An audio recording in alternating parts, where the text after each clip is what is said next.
பாமக நிறுவனர் ராமதாஸ் தலைமையில சேலத்துல 29ஆம் தேதி நடைபெறும்னு அறிவிக்கப்பட்டுள்ள பொதுக்குழு கூட்ட முடிவுகள் பாமகவை எந்த விதத்திலையும் கட்டுப்படுத்தாதுன்னு அக்கட்சியுடைய தலைவர் அன்புமணி தெரிவிச்சிருக்காரு.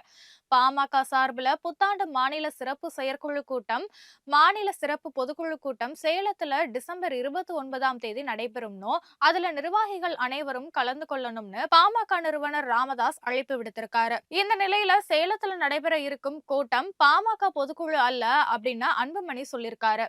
இது குறித்து அவர் வெளியிட்டுள்ள அறிக்கையில, கட்சி விதியின்படி பாமக பொதுக்குழு உள்ளிட்ட நிகழ்வுகள் பொதுக்குழுவால முறைப்படி தேர்ந்தெடுக்கப்பட்ட கட்சி தலைவருடைய தலைமையில தான் நடத்தப்படணும்னு சென்னை உயர்நீதிமன்றத்திலையும் உச்சநீதிமன்றத்திலையும் தொடர்ந்த வழக்குல பாமக தலைவர் டாக்டர் அன்புமணி தான் அப்படின்னு உறுதி செய்யப்பட்டிருக்கிறதும் குறிப்பிடப்பட்டிருக்கு. பொதுக்குழுவை கூட்டவும் அதற்கு தலைமை ஏற்கவும் கட்சி தலைவரை தவிர வேறு யாருக்கும் அதிகாரம் கிடையாதுன்னு பாட்டாளி மக்கள் கட்சியுடைய பெயரை தவறாக பயன்படுத்தி சேலத்துல சட்டவிரோதமா செயற்குழு மற்றும் பொதுக்குழு அப்படிங்கிற பெயர்ல ஒரு கூட்டத்துக்கு ஏற்பாடு செய்யப்பட்டிருக்கிறது குறித்து தேர்தல் ஆணையத்துக்கு பாமக தலைமை முறைப்படி தெரிவிச்சிருக்குது அப்படின்னு சொல்லியிருக்காரு.